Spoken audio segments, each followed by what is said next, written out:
بسم الله الرحمن الرحیم. بیا هم د وینډوز د دوهمې ورځې کلاس ته ښه راغلاست. په دې هیله چې راته روغ جوړ او صحت کلي به مو پر تن وي. دا چې په تېر کلاس کې موږ تاسو سافټویر همدارنګه اپریټنګ سیسټم یا وینډوز باندې خبرې وکړلې، نو نن ورځ راځو په پریکټیکل کار باندې پیل کوو. عملا محیط داخلیږو چې وینډوز څه شی دی، په څه ډول باید موږ په وینډوز کې کار وکړو او خپل ستونزو ته په کوم ډول ځواب ووایو. نو نن ورځ راځو موږ تاسو د وینډوز د بعضو برخو د نومونو سره ځان اشنا کوو او هغه زده کوو. تاسو چې د کوم انځور مخامخ په سکرین ګورئ، دغه والپیپر یې چې دغه موږ تاسو بدلولی هم شو، د خپلې خوښې انځور هم ورته راوړلی شو او د دې تر شا ډیسکټاپ نوم د ډیسکټاپ هغه موقعیت لري. ډیسکټاپ په ډیسکټاپ باندې موږ تاسو بعضې شکلونه ګورو چې یو انفرادي یا انډیویجول چې کوم دی آیکن په نوم یادیږي او ټولو ته موږ په مجموع کې ویلی شو چې آیکنز. زه تاسو ته ملګرو دلته لیکم هم. لومړی چې موږ تاسو ګورو هغه ډیسک ټاپ دی، البته چې په سترګو داسې معین نه ښکارېږي او تر مخې والپیپر دی. نو دوهم ته موږ بیا راځو، ورته وایو چې وال پیپر. دریم چې موږ تاسو څه شی ګورو هغه که یو شي نو هغه ته موږ وایو چې آیکن، او که چېرته جمع شي آیکنز. نو آیکنز بیا هم په دوه ډوله دي. آیکنز په دوه ډوله دي، یو ته یې وایي چې سیسټم آیکنز او دوهم چې دی یوزر آیکنز. سیسټم آیکنز کوم ډول آیکنز دي؟ لکه په خپل همدغه مای کمپیوټر چې تاسو ګورئ چې کله تاسو خپل کمپیوټر ته وینډوز انسټال کړئ نو دغه مای کمپیوټر، ریسایکل بین او کنټرول پینل دا د سیسټم لخوا دلته ځای پر ځای شوي دي. او دغه آیکن چې موږ تاسو ګورو چې بعضې فایلونه موږ انسټال کړي دي، بعضې سافټویرونه، دغه د یوزر آیکنز دي. نو آیکن په دوه ډوله دي، یو سیسټم آیکن دی او دوهم چې دی هغه یوزر آیکنز دي. نو راځو بیا بلې برخې ته راځو چې نوره کومې برخې دلته موقعیت لري او د هغوی نومونه څه شی دي. په د آخر کې تاسو کومه برخه ګورئ دغه توره پټۍ دې ته وایي چې ټاسک بار. په ټاسک بار باندې لومړی تاسو ګورئ دلته یو بټن قرار لري چې دې ته موږ تاسو وایو سټارټ یا سټارټ بټن. د سټارټ بټن ترڅنګ یوه بله برخه چې د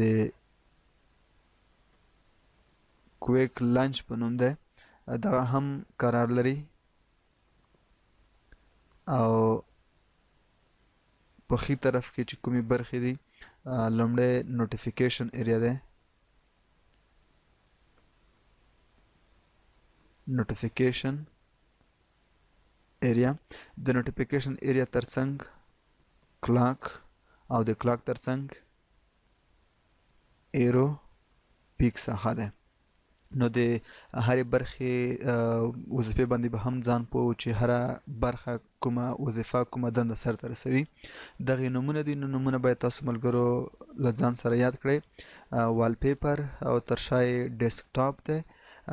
دې ته موږ وایو چې آیکن که ټول شي نو آیکنز په نوم یادیږي. آیکنز بیا په دوه ډوله دي، یو سیسټم دی او بل یوزر دی. دغه یوزر آیکن دی چې موږ انسټال کړي دي سافټویرونه او دغه آیکن یې ترې لاسته راغلي دي، او دغه سیسټم آیکن دی. دې تورې پټۍ ته وایي چې ټاسک بار او دغه بټن ته وایي چې سټارټ بټن. دې برخې ته وایي دغه دوه سافټویرونه چې کله موږ وینډوز انسټال کړو دغه دوه دلته راځي. دې برخې ته وایي چې کویک لانچ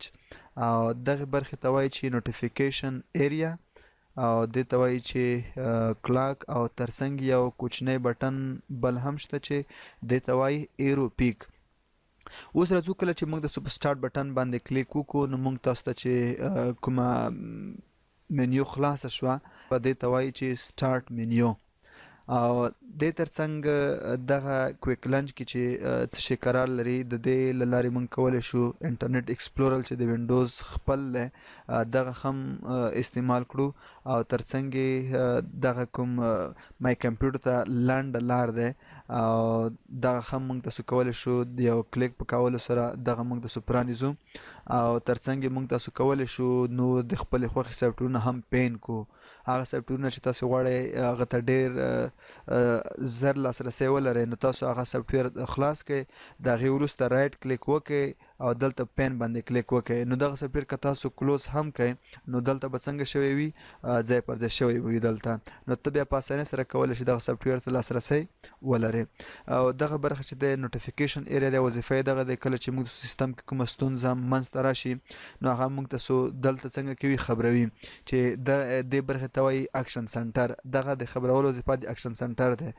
هر کوم د ستونزه چې موږ په سیستم کې واقع شي نو په دې بیرغ باندې به کرس نشان کاس شي یعنې د ضرب علامه به پرې کش شي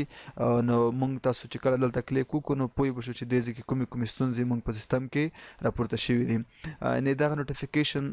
برخه چې ده د بیرغ په شمول دغه ته وایي چې اکشن سنټر او ترڅنګ نوټیفیکیشن ایریا کله مو چې په بیټرۍ کې ستونزه راغله چارج پکې ختم شو یا پول شو نو موږ ته یو خبر راکوي همدارنګه انټرنیټ سره کنیکټ یا نه یې کنیکټ اوس موږ کنیکټیویټي نشته دا هم یو نوټیفیکیشن شو لوډ سپیکر مو بالکل فعال دی دا هم یو څه شو